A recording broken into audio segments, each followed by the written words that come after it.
ചരിത്രാതീത കാലം മുതൽക്കേ കേരളത്തിന് കയറ്റുമതിയുടേതായ ഒരു പാരമ്പര്യമുണ്ടായിരുന്നു. കയറ്റിപ്പോയ സാധനങ്ങളുടെ വിലയായി അവർ നൽകുന്ന സാധനങ്ങളല്ലാതെ അക്കാലത്ത് നമ്മൾ ഒന്നും തന്നെ ഇറക്കുമതി ചെയ്തിരുന്നില്ല. അതാണ് പോയ നൂറ്റാണ്ടുകളുടെ ബാക്കിപത്രം. അങ്ങനെ നൂറ്റാണ്ടുകളായി നമ്മൾ കാർഷിക, കരകൗശല, വനവിഭവങ്ങൾ കയറ്റി അയച്ചിരുന്നെങ്കിലും കലകൾ കയറ്റി അയക്കാൻ തുടങ്ങിയത് 20-ാം നൂറ്റാണ്ടിലാണ്. ആ ഉദ്യമത്തിന് തുടക്കം കുറിച്ചത് കേരള കലാമണ്ഡലത്തിലൂടെ മഹാകവി വള്ളത്തോളായിരിക്കണം. മഹാകവിയുടെ ആത്മാർത്ഥ ശ്രമഫലമായി കേരളത്തിൻ്റെ വിശിഷ്ടമായ ക്ലാസിക് കലകൾ ലോകത്തെ മുഴുവൻ കീഴടക്കി. അതിലൂടെ സൃഷ്ടിക്കപ്പെട്ടത് സാംസ്കാരിക വിനിമയത്തിൻ്റെ മഹത്തായ പാരമ്പര്യമാണ്. ആ പാരമ്പര്യത്തിൻ്റെ പാലത്തിലേറി എത്രയോ വിശിഷ്ട കലാകാരന്മാർ ഈ കേരളീയ പെരുമയുമായി ലോകം ചുറ്റി സഞ്ചരിച്ചു. അവർ കാണിച്ച വഴിയിലൂടെ ഇതാ മറ്റൊരാൾ, കോട്ടയ്ക്കൽ ശശിധരൻ. ഈ പേര് ഒരു വേള കേരളീയരായ കലാ ആസ്വാദകർ കേട്ട് കാണില്ല. ഇവിടുത്തെ വരിഷ്ഠ കലാകാരന്മാരോട് പൊരുതി നിൽക്കാതെ ചെറുപ്രായത്തിൽ തന്നെ ശ്രീ ശശിധരൻ വടക്കോട്ട് വണ്ടി കയറി. എൻ്റെ ഗ്രാമത്തിൻ്റെ പേര് പന്തലൂര്, മലപ്പുറം ജില്ലയിൽ പന്തലൂർ എന്നുള്ള സ്ഥലത്താണ്. അവിടെ ഞാൻ ജനിച്ചത്. എൻ്റെ അച്ഛനും അമ്മയ്ക്ക് 7 മക്കളുണ്ടായിരുന്നു. അപ്പോൾ അതിൽ 6ാമത്തെ ആളായിട്ടാണ് ഞാൻ. പക്ഷെ അച്ഛനെ ഈ രാഷ്ട്രീയ രാജ്യസ്നേഹം കൂടിയിട്ടോ എന്തോന്ന് വെച്ചില്ല, ഉള്ള സമ്പത്തും ഒക്കെ ആയിട്ട് അച്ഛൻ അത് മഹാത്മാഗാന്ധിയുടെ മലബാർ പര്യടന സമയത്ത് അത് അങ്ങോട്ട് കുറേ ഫ്രീ ദാനം ചെയ്യലും ഒക്കെ ഉണ്ടായിട്ട് ഏട്ടന്മാർക്ക് അത്യാവശ്യം വിദ്യാഭ്യാസം കിട്ടി, എനിക്ക് വിദ്യാഭ്യാസം കിട്ടിയില്ല. അപ്പോൾ വേറൊരു വഴിയില്ലാത്തത് കൊണ്ട് അന്ന് കോട്ടയ്ക്കൽ ആര്യവൈദ്യശാല ഒരു വലിയ മഹാസ്ഥാപനമാണ്. ആ മഹാസ്ഥാപനം കഥകളിയുടെ വളർച്ചയ്ക്ക് വേണ്ടിയിട്ട് പലതും ചെയ്യുന്നുണ്ട്. അപ്പോൾ അവിടെ കഥകളിക്ക് കുട്ടികളെ എടുത്തിട്ട് പഠിപ്പിച്ച് വലുതാക്കി ഇതാക്കി ചെയ്യുന്നുണ്ട്. അങ്ങനെ എൻ്റെ അമ്മ ഭയങ്കര കഥകളിയിൽ ഭക്തിയായിരുന്നു. അതിലേക്ക് ഇതുണ്ടായിരുന്നു. അമ്മ അതിന് വേണ്ടി മെനക്കെട്ട് ഇവിടെ ആപ്ലിക്കേഷൻ കൊടുത്ത് എന്നെ ഇവിടെ എടുപ്പിച്ച് 1962 ഞാൻ ഇവിടെ ചേർന്നു. പൂർവജന്മകൃതം ഭാഗ്യം കലാരൂപേണ ജായത എന്നാണ്. ഇത് തേനാണ്, അല്ലെങ്കിൽ അമൃതമാണ്. അപ്പം അതിൽ നമ്മളൊക്കെ വണ്ടികളാണ്, തിരയുകയാണ് ഓരോന്ന്. തിരഞ്ഞ് നമുക്കിതാണ് കുടിച്ചു കഴിഞ്ഞ് ഇത് ഇഷ്ടപ്പെടുന്നവൻ ഇവിടെ തന്നെ നിൽക്കും. എന്നാൽ ഞാനൊരു 4 മാസം കഴിഞ്ഞപ്പോൾ തീർച്ചയാക്കി ഇത് എൻ്റെ അമൃതം ഇത് തന്നെയാണ്. അപ്പം എനിക്ക് വേറൊരു ജീവിതം വേണ്ട എന്നുള്ള അന്ന് തന്നെ ഉറപ്പിച്ചു. പക്ഷെ കഥകളിയുടെ അഭ്യാസം എന്ന് പറഞ്ഞാൽ അതിപ്പോൾ ഇന്നും അന്നും അങ്ങനെ അഭ്യസിച്ചാൽ തന്നെ ഒരു കഥകളി കോട്ടയ്ക്കൽ അല്ലെങ്കിൽ കലാമണ്ഡലം എന്നുള്ള ടൈറ്റിൽ കിട്ടണമെങ്കിൽ അതിൻ്റെ പിന്നിലുള്ള ത്യാഗം നമ്മൾ അനുഭവിക്കാൻ തയ്യാറാവണം. അങ്ങനെ ഒരു 8-9 വർഷം ഞാൻ പഠിച്ചു ഇവിടെ. 9 വർഷം, 8 വർഷം കോഴ്സും പിന്നെ ഒരു വർഷം അതിൻ്റെ വെച്ചാൽ കഥകളിക്കാരനായി തീരാൻ പഠിപ്പ് കൊണ്ടൊന്നും ആവില്ല, അനുഭവം വേണം. അനുഭവിച്ച് കാരണം പ്രത്യേകിച്ച് കേരളത്തിലെ ഇതെന്ന് പറഞ്ഞാൽ അരങ്ങുന്ന പ്രേക്ഷകർ, നിങ്ങളെപ്പോലത്തെ പ്രേക്ഷകർ ഞങ്ങൾക്ക് ഇത് തരണം, സർട്ടിഫിക്കറ്റ് തരണം. ഇയാൾ ആ വേഷത്തിന് നന്ന്, ഇയാൾ ഈ വേഷത്തിന് നന്ന്, അല്ലെങ്കിൽ ചിലപ്പോൾ ഒന്നുമില്ലാണ്ട് പോകും. അപ്പോൾ പ്രേക്ഷകരാണ് ഞങ്ങളുടെ ദൈവം, അല്ലാണ്ട് പത്രങ്ങളിൽ എഴുതിയെന്നൊന്നുമില്ല. അപ്പം അവർക്ക് സംതൃപ്തിയാവുന്നവരെ നമ്മൾ ചെയ്ത് കാണിക്കണം. അതാണ് ഞങ്ങളുടെ ശൈലി. 9 വർഷത്തെ പഠനം കൊണ്ട് കൈവരിച്ചത് കഥകളി മാത്രം. അതിനപ്പുറമുള്ള ഒരു ലോകത്തെക്കുറിച്ചും അറിയാൻ ആ കാലഘട്ടം ഉപകരിച്ചില്ല. തികച്ചും എട്ടും പൊട്ടും തിരിയാത്ത കുട്ടിയായിരുന്നു അന്ന് ശശിധരൻ. എങ്കിലും കഥകളിയിൽ വ്യുൽപ്പത്തി നേടിയിരുന്നു.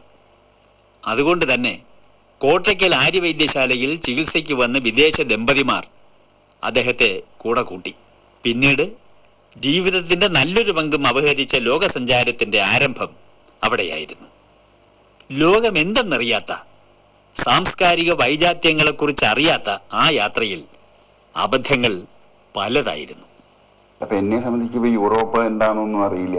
ഒക്കെ സാഹിബിൻ്റെ രൂപം, ഒരേ ഭാഷ വെച്ചാൽ ഇംഗ്ലീഷും വേറെയുള്ള ഭാഷയുടെ വ്യത്യാസമൊന്നും അറിയില്ല, മലയാളം മാത്രമല്ലേ അറിയുള്ളൂ. അങ്ങനെ ഇറ്റലി, ഗ്രീക്ക്, ജർമ്മനി ഒക്കെ പോയി ലണ്ടനിൽ ചെന്നറിഞ്ഞു. ഡിസംബർ മാസമാണ്. ഇവിടെ ബംഗ്ലാദേശ് യുദ്ധം നടക്കുകയാണ് ഇന്ത്യയിൽ.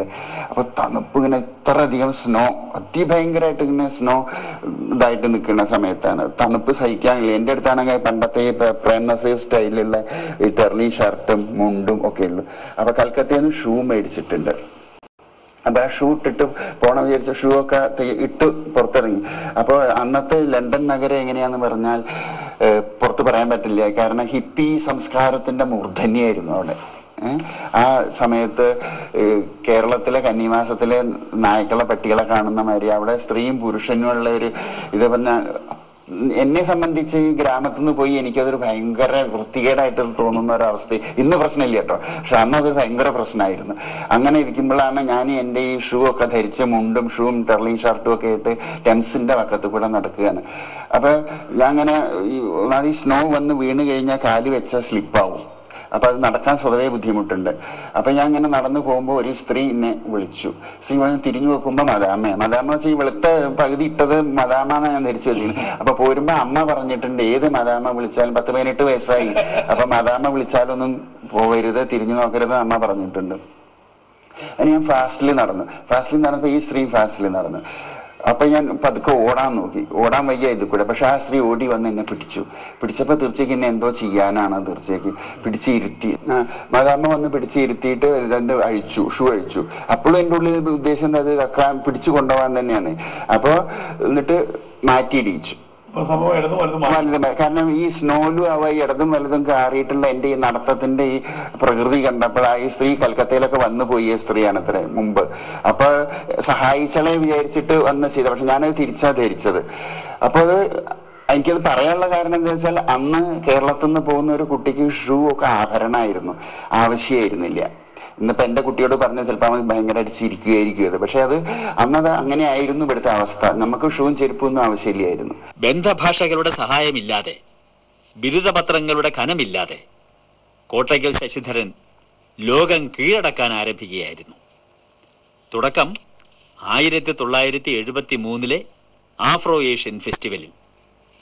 അവിടെ ഇന്ത്യയിലെ അപൂർവ നടന പ്രതിഭകളിൽ ഒരാളായ മൃണാളിനി സാരാഭായി മുത്ത് കൃഷ്ണലീല അവതരിപ്പിച്ചു. രാധയും കൃഷ്ണനുമായി അവർ അരങ്ങിലെത്തിയപ്പോൾ അത് അസാധാരണമായ ഒരു കൂട്ടുകെട്ടിൻ്റെ തുടക്കമായി. 8000-ലേറെ സ്റ്റേജുകളിൽ അവർ ഒരുമിച്ച് നൃത്തം ചെയ്തു. ഇന്ത്യൻ പ്രധാനമന്ത്രി ഇന്ദിരാഗാന്ധിയും അമേരിക്കൻ പ്രസിഡന്റ് നിക്സണും ക്ലിന്റനും ഒക്കെ ഈ നടന വിസ്മയത്തിന് കൺപാർത്തിരുന്നവരാണ്.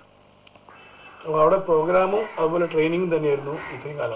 അല്ല, ഈ 10 കൊല്ലമായിട്ടാണ് ഞാൻ ഈ ട്രെയിനിങ്ങിനായിട്ട് പോണത്. മറ്റേത് ഈ പോണ സമയത്ത് വർക്ക്ഷോപ്പുകൾ എടുക്കും, പോരും, പെർഫോം ചെയ്യും, അത്രയേ ഉള്ളൂ. ഇപ്പോൾ ഒരു 10 കൊല്ലമായിട്ട് നിരന്തരം ഏതെങ്കിലും യൂണിവേഴ്സിറ്റികളിൽ പോയിട്ട് പഠിപ്പിക്കും. അതും ഒരു ഇതാണ്. ഞാൻ 24 അക്ഷരമാണ്. കഥകളിയിൽ 24 മുദ്രകളേ ഉള്ളൂ.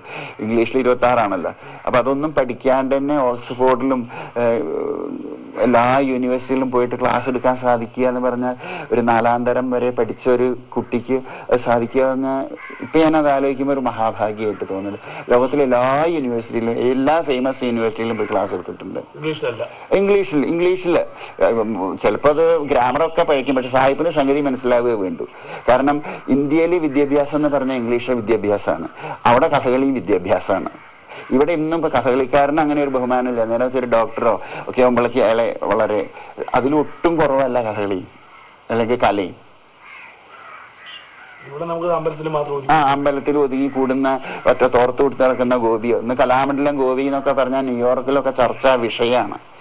ഇവിടെ കലാമണ്ഡലം ഗോപി ഒരു ഒറ്റ മുണ്ട് കൊടുത്ത് ഇങ്ങനെ നടക്കുന്ന ഒരു സാധാരണക്കാരൻ. കോട്ടയ്ക്കൽ ശശിധരന്റെ അക്കാഡമിക് ക്വാളിഫിക്കേഷൻ വെറും 4ാം ക്ലാസ്സാണ്.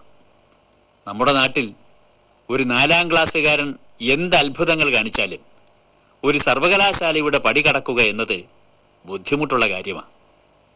ബിരുദങ്ങൾ മാത്രം വാരിച്ചൂടിയ അക്കാഡമിക് പണ്ഡിതന്മാർ അവരെ പടിക്ക് പുറത്തു നിർത്തും. മഹാകവി ജി ശങ്കരകുറുപ്പിന് പോലും ഉന്നത ബിരുദങ്ങളുടെ അഭാവത്തിൽ കോളേജ് അധ്യാപകനാകാൻ സ്പെഷ്യൽ സാങ്ഷൻ വേണ്ടി വന്നു. ഇവിടെയാണ് നമ്മൾ സായിപ്പിന്റെ വിവേചന ബുദ്ധി തിരിച്ചറിയേണ്ടത്. നിങ്ങൾക്ക് കലയിൽ നൈപുണ്യമുണ്ടെങ്കിൽ, അത് വിദ്യാർത്ഥികൾക്ക് ഗ്രഹിക്കാൻ പാകത്തിൽ പകർന്നു നൽകാൻ കഴിവുണ്ടെങ്കിൽ സർവകലാശാലകളിൽ ക്ലാസ് എടുക്കാം. അവിടെ ബിരുദാനന്തര ബിരുദങ്ങൾക്ക് പ്രസക്തിയില്ല. വാഴ്സയിങ്കൽ മുഴങ്ങുന്നു വള്ളത്തോളിന്റെ വൈഖരി, അതു കണ്ടമ്പരക്കുന്നു വിരിയും കൺകളീ വിധം എന്ന് വള്ളത്തോളിനെ കുറിച്ച് വിഷ്ണുനാരായണൻ നമ്പൂതിരി പറഞ്ഞ മട്ടിൽ കോട്ടയ്ക്കൽ ശശിധരന്റെ ചിലമ്പുലിയും ലോക തലസ്ഥാനങ്ങളിൽ മുഴങ്ങിക്കേൾക്കുന്നു. ഓസ്ട്രേലിയയിൽ, കാനഡയിൽ, ചൈനയിൽ, ക്യൂബയിൽ, ഫ്രാൻസിൽ, ജർമ്മനിയിൽ, ഇന്തോനേഷ്യയിൽ, ഇറ്റലിയിൽ, ജപ്പാനിൽ, ലക്സംബർഗിൽ, മലേഷ്യയിൽ, മെക്സിക്കോയിൽ, നെതർലൻഡ്സിൽ, ബ്രിട്ടനിൽ, റഷ്യയിൽ, അമേരിക്കയിൽ, അവിടെയൊക്കെയും അദ്ദേഹം മുദ്രകളിലൂടെ സമ്മതിച്ചു. ഈ കഥകളി കമ്മ്യൂണിക്കേറ്റ് ചെയ്യുന്നത് അഭിനയത്തിലൂടെ അല്ലെങ്കിൽ മുഖത്ത് ഭാവത്തിലൂടെ. അപ്പൊ കഥകളിക്ക് കുറെ അക്ഷരങ്ങളുണ്ടെന്ന് പറയുന്നത്, ആ അക്ഷരങ്ങൾ ഏതൊക്കെയാണ്? ഞാൻ പറയാതെ കാണിക്കാം. ഇതിപ്പോ എല്ലൊക്കെ ABCD ആണ്. ഹസ്തപതാകോ മുദ്രാഖ്യ കടകോ മുഷ്ടിരിത്യപി കർത്തരീമുഖസജ്ഞശ്ച ശുകതുണ്ഡ കപിത്തക ഹംസപക്ഷശ്ച ശിഖരോ ഹംസാസ്യ പുനരഞ്ജലി അർദ്ധചന്ദ്രശ്ച മുകുരോ ഭ്രമര സൂചികാമുഖ പല്ലവ ത്രിപതാകശ്ച മൃഗശീർഷാഹയസ്തഥ പുനഃ സർപ്പശിരസജ്ഞോ വർദ്ധമാനക ഇത്യപി അരാളോ ഊർണനാഭശ്ച മുകുള കടകാമുഖ. ഇത് 24 മുദ്രകളാണ്. ഇതുകൊണ്ട് നിങ്ങൾക്ക് എന്ത് കവിത വേണമെങ്കിലും, കഥകളിക്കാരൻ രാത്രി മുഴുവൻ കവിത രചിക്കുന്നത് അവൻ്റെ 10 വിരലിനെ കൊണ്ടാണ്. എന്ത് വേണമെങ്കിൽ ചെയ്യാം. 24 മുദ്രകൾ 26 അക്ഷരങ്ങൾ കൊണ്ട് സാധിക്കുന്നതിലേറെയും ഈ 24 മുദ്രകൾ കൊണ്ട് സാധിച്ചു. അതുവഴി ലോകത്തിന്റെ ഒരു ഒഴിഞ്ഞ കോണിൽ പച്ച വിരിച്ചു കിടക്കുന്ന ഈ മലനാടിന്റെ മഹിമകൾ, നാട്യതാള പൊരുളുകൾ അദ്ദേഹം അഴിച്ചു വിളമ്പി. അത് വിശിഷ്ടമായ ഒരു സാംസ്കാരിക വിനിമയമായി തീർന്നു. ഇപ്പം ശശിധരൻ ഏറ്റവും കൂടുതൽ കേരളത്തിൽ കഥകളി നടന്നൊന്നും അറിയപ്പെടുന്നില്ല. അതിന് പകരം അപ്പൊ അറിയുന്നത് ചിക്കാഗോയിലും. അപ്പൊ അതിന്റെ എക്സ്പീരിയൻസ് എങ്ങനെ വരുന്നത്? അവിടെ പോയി പെർഫോം ചെയ്യാൻ പറഞ്ഞ രസമുള്ള സംഗതിയാണ്. അവർക്ക് അത്ര ഇൻട്രസ്റ്റ് ഉണ്ട്. അത് വേണം. മനസ്സിലാവുന്നത് ഒന്നാമത് അവരൊക്കെ വേണം. ഈ ഞങ്ങളുടെ കഥകളിയിൽ രാവണോദ്ഭവം പറഞ്ഞൊരു കഥ ഉണ്ട്.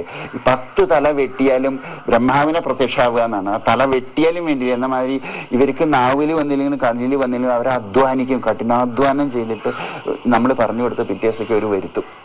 അങ്ങനെ അത് വരുത്തുകയാണ് അവരുടെ ധർമ്മം. അങ്ങനെ അത് ചെയ്യാൻ ഞാൻ ഇപ്പം അനവധി അവിടുത്തെ യൂണിവേഴ്സിറ്റിയിൽ പോയിട്ട് കുറേ ഇന്ത്യൻ നാടകങ്ങൾ, സംസ്കൃത നാടകങ്ങൾ അവിടെ പഠിപ്പിക്കുന്നുണ്ട്. അപ്പം അതിൽ ശകുന്തളൊക്കെ പഠിപ്പിക്കുമ്പോഴേ ഈ മദാമ്മയ്ക്ക് ശകുന്തളയ്ക്കായി വരാൻ തന്നെ അനവധി ബുദ്ധിമുട്ട്. പിന്നെ ഈ എന്താ പറയുക, ഈ അന്യപുരുഷൻ സ്പർശിക്കുന്ന ഭാഗമൊക്കെ അങ്ങനെ ഇപ്പം ഇന്ത്യയിൽ ഇപ്പം മാറിയിട്ടുണ്ട്. എന്നാലും ആ പുരുഷനെ തൊടുമ്പോൾ, ഒരു അന്യപുരുഷൻ തൊടുമ്പോൾ നമ്മൾ ആ ഒരു 16 വയസ്സായ പെൺകുട്ടിയുടെ ശരീരത്തിൽ വരുന്ന ചില ചലനങ്ങളുണ്ടല്ലോ, അതൊന്നും അവർക്ക് ഒരിക്കലും വരില്ല. എന്തെന്നെ പറഞ്ഞാലും പിന്നെ പറഞ്ഞു കൊടുത്ത് ആഹാര്യം, വേഷത്തിനൊരു ഭയങ്കര കഴിവുണ്ട്. ഇതായി അങ്ങനെ പലതും പറഞ്ഞു കൊടുത്ത് അതിൻ്റെ എല്ലാ വശങ്ങളും പറഞ്ഞു കൊടുക്കുമ്പോൾ അവരത് ഉൾക്കൊള്ളാൻ കഴിയും. പിന്നെ ദുഃഖം, ഇപ്പോൾ ഈ വിവാഹം കഴിഞ്ഞിട്ട് ശകുന്തള പോണ സമയത്ത് ഇപ്പം എല്ലാ ഭാരതീയ പിതാക്കന്മാരും പറഞ്ഞു കൊടുക്കുന്നതാണ് ഇങ്ങനെ ശുശ്രൂഷസ്വ ഗുരുൻ പ്രിയ പ്രിയ സഖി എന്നൊരു ശ്ലോകമുണ്ട്. ഭർത്താവിൻ്റെ അച്ഛനെയും അമ്മയും ബഹുമാനിക്കണം, സപത്നിമാരെ ബഹുമാനിക്കണം, ആരോടും ദേഷ്യം പെടാൻ പാടില്ല. ഇതൊന്നും മദാമ്മയ്ക്ക് ഒരിക്കലും ഉൾക്കൊള്ളാൻ കഴിയില്ല. ഭർത്താവിൻ്റെ അമ്മയും ഭർത്താവിന് തന്നെ വളരെ ശ്രദ്ധ കുറവാണ്. അപ്പോൾ പിന്നെ അവരുടെ അമ്മയും അച്ഛനെയൊക്കെ ശ്രദ്ധിക്കേണ്ട കാര്യം.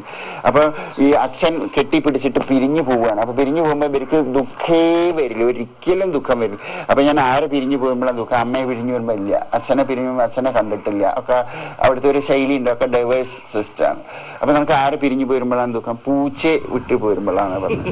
അപ്പം ഞാൻ അതാണ് ചിന്തിച്ചിട്ട് അഭിനയിക്കാൻ പറഞ്ഞു. അപ്പോൾ കുറച്ച് വേദനയായി വരുന്നുണ്ട്.